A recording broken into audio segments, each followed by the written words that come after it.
ரொம்ப நேரமா ஏதோ ஒரு யோசனையிலேயே இருக்க. கண்ணுல இருக்கிற அந்த பதற்றம் எனக்கு தெரியுது. உண்மைய சொல்லப் போனா, நீ இப்போ இந்த வீடியோவ பார்த்துட்டு இருக்கிறதுக்கு பின்னாடி ஒரு காரணம் இருக்கு. இது ஏதோ எதேச்சையா உன் கண்ணுல பட்டது கிடையாது. உன் மனசுல இருக்கிற பாரத்தை என்கிட்ட சொல்லணும்னு நீ துடிச்சே இல்ல.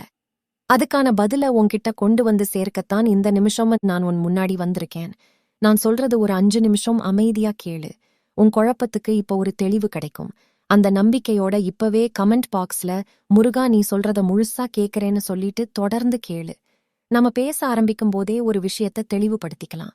நீ என்கிட்ட வந்து பல கோரிக்கைகளை வைக்கிற அதெல்லாம் தப்புன்னு நான் சொல்ல மாட்டேன். ஆனா வெறும் வேண்டுதல் மட்டுமே உன் வாழ்க்கைய மாத்திடுமா? நீயே யோசிச்சு பாரு. உழைக்காம எதுவும் உன் கைக்கு வந்து சேராது.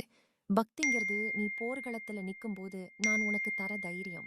ஆனா போரிட வேண்டியது நீதான். சோம்பேறியா உட்காந்துட்டு எல்லாம் முருகன் தருவான்னு சொல்றது பக்தி கிடையாது. நீ ஒரு அடி எடுத்து வை, நான் உனக்கு துணையா 10 அடி வரேன். உன் வியர்வையில தான் உன் வெற்றி ஒழிஞ்சிருக்கு. உழைக்காம எதுவும் உன் கைக்கு வந்து சேராது. பக்திங்கிறது நீ போர்க்களத்துல நிக்கும்போது நான் உனக்கு தர தைரியம். ஆனா போரிட வேண்டியது நீதான். சோம்பேறியா உட்காந்துட்டு எல்லாம் முருகன் தருவான்னு சொல்றது பக்தி கிடையாது.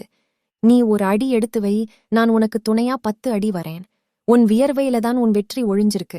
என் மேல அன்பு வச்சிருக்கேன்னு சொல்றல்ல, அப்போ என் படைப்பு மேலையும் அன்பு காட்டு.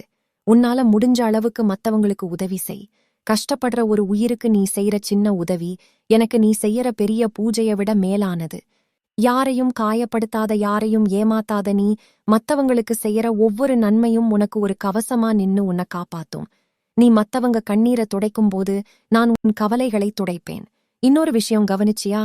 இல்லாதத நினைச்சு வருத்தப்படுற நீ உன்கிட்ட இருக்கிற எத்தனையோ நல்ல விஷயங்களை மதிக்கிறதே இல்ல. உன்னை விட கீழே எத்தனையோ பேர் கஷ்டப்படுறாங்க. ஆனா உனக்கு ஓரளவுக்கு நல்ல வாழ்க்கைய நான் கொடுத்திருக்கேன்ல. முதல்ல இருக்கிறத வச்சு சந்தோஷமா இருக்க பழகு. போதுங்கிற மனமே பொன் செய்யும் மருந்து. பேராசை உன் நிம்மதியை கெடுக்கும். திருப்தியான மனசு உனக்கு தேவாமிர்தத்தை தரும். அடுத்து உன் உடம்பையும் உன் மனசையும் உன்னை சுத்தி இருக்கிற சூழலையும் சுத்தமா வச்சுக்கோ. அழுக்கான இடத்துல அறிவு தங்காது. அழுக்கான மனசுல அமைதி இருக்காது.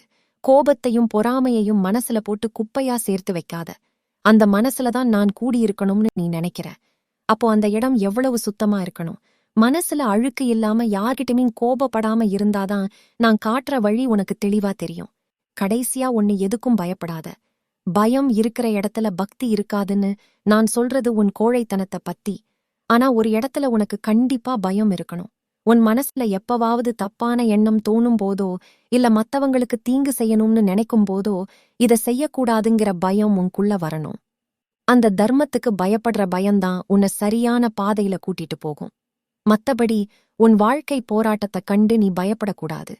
உனக்கு முன்னாடி பெரிய மலை மாதிரி கஷ்டம் நிக்கலாம். ஆனா அந்த மலைய தகர்க்கிற வேல் என்கிட்ட இருக்கு. அந்த வேல் வேற ஒண்ணும் இல்ல, அது உன் தைரியம். துணிச்சலா முடிவெடு. பயத்தை உதறி தள்ளு. நான் உனக்கு முன்னாடியும் பின்னாடியும் ஒரு நிழல் மாதிரி இருந்து உன்னை கூட்டிட்டு போவேன். நான் சொன்ன இந்த விஷயங்களை உன் வாழ்க்கையில கடைபிடி. உன் நிழலா நான் எப்பவும் கூடவே இருப்பேன். இந்த வார்த்தைகள் உனக்கு ஒரு பிடிமானத்தை கொடுத்திருந்தா இந்த வீடியோவுக்கு உன்னோட விருப்பத்தை தெரிவி. இதே மாதிரி கவலையில இருக்கிற உன் நண்பர்களுக்கும் இத பகிர்ந்து அவங்களுக்கும் ஒரு நம்பிக்கைய கொடு. இன்னும் இது போன்ற ஆழமான கருத்துக்களுக்கு நம்ம சேனலை சப்ஸ்கிரைப் பண்ணிக்கோ. மறக்காம உன் மனசுல இருக்கிறத கருத்தா சொல்லு. கலங்காதே, நான் இருக்கேன். ஓம் சரவண பவ.